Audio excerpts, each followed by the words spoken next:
What is going on, everybody? So they are looking. Rockstar is looking to release GTA 5 on PlayStation 5 next year, March 2022.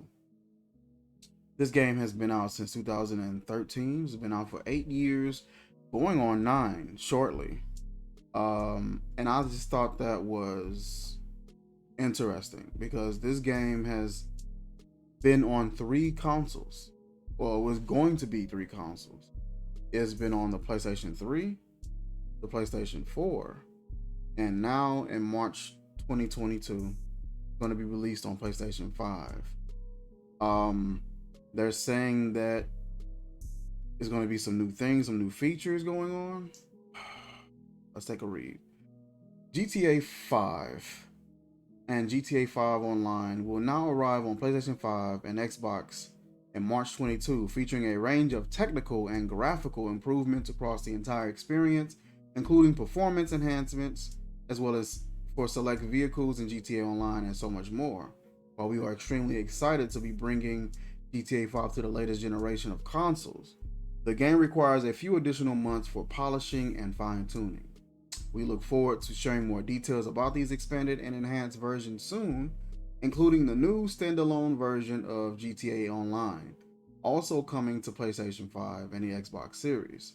Meanwhile, check out the latest trailer above, which was also featured during today's PlayStation Showcase. And stay tuned to the Rockstar Newswire for details. So,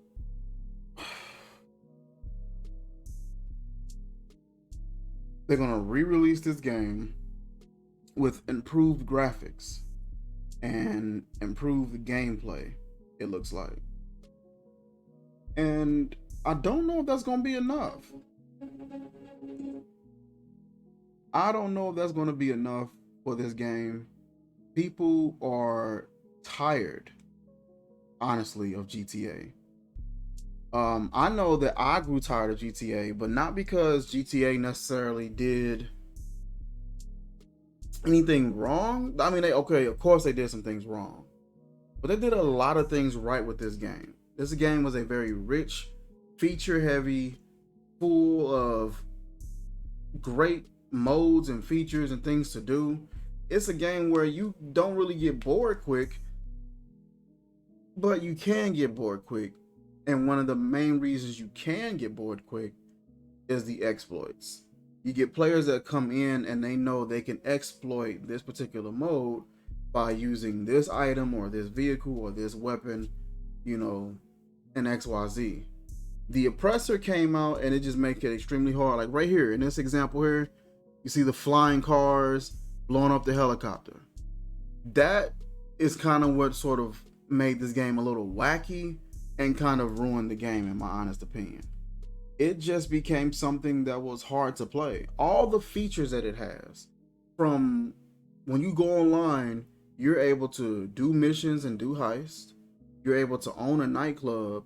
You're able to start a drug front. You're able to run a cocaine front. They're marijuana, methamphetamine front. You're able to run a forgery. You're able to run stolen goods. You're able to run imported vehicles. There's so many things you're able to do in this particular mode, and it's so rich. You're able to do the stunt races, death matches. You're able to do smuggling runs. You got the underground bunker missions. You have the the Terabyte, where you got like this huge sort of central like intelligence hub, and you're able to run missions from there. You're able to have a hangar or underground hangar and run missions there. It was so full. It was so many things you can do. Having a nightclub, you were able to sort of condense everything where you can run everything from the nightclub, if I'm not mistaken. It was so many things and avenues that this was able to go that would have been dope. But the fact that there were players that were able to exploit that particular all those features, they were able to find one vehicle or a few vehicles, a few weapons that kind of can just sort of dominate everything. they made it to where they really wanted you to play with other players. So having a online session where it was solo or not that many people is extremely hard to do. Every time I would load in, I'm getting 19 or 20 people each session.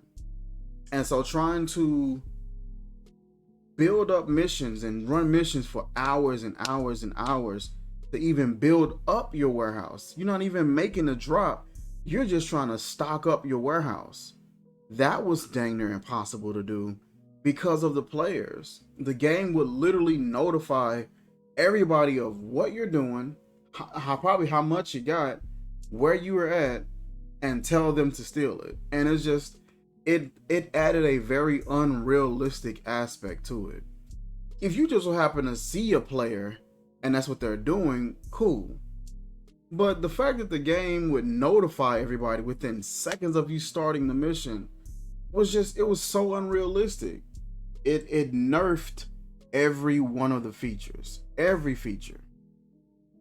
And the game became something that was enjoyable for somebody who didn't want to play the game anymore. They just want to sort of troll everybody else who does. And the game became, it became unenjoyable. And they've been doing this for years now. And now we're getting ready to release this same exact game with improved graphics and improved technical things like that, and improved physics. But it's just like, people don't really care.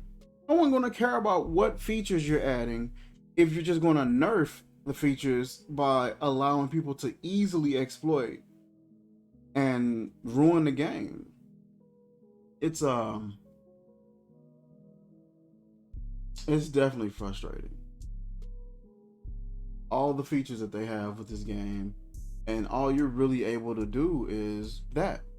Ride around, blow somebody up. That's pretty much all you're really able to do when you're playing in an online session.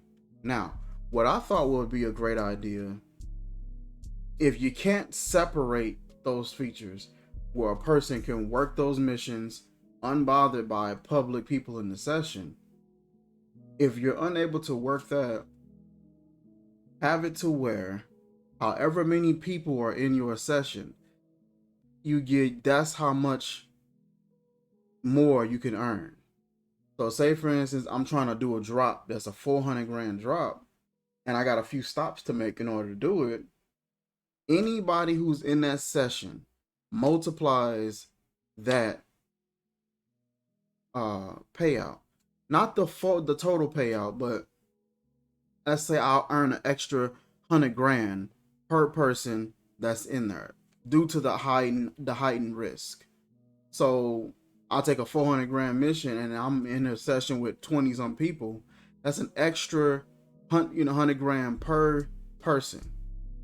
You know what I mean? So that makes it a little bit more worth the while, and it'll get people a little more engaging and wanting to do those missions.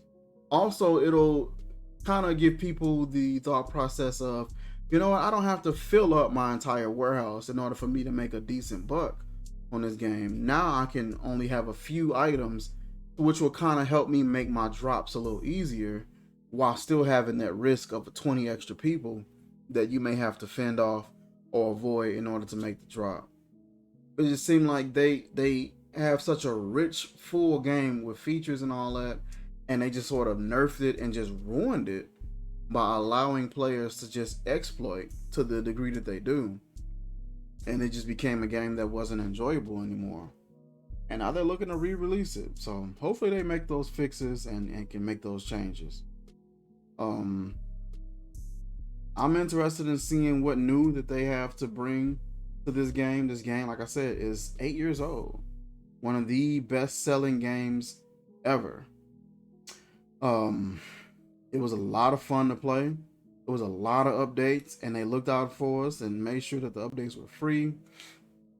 So many different modes they added, and it was just cool just having a game that stayed fresh all this time. And there are people who still actively play this game to this day. So I thought that was pretty dope as well.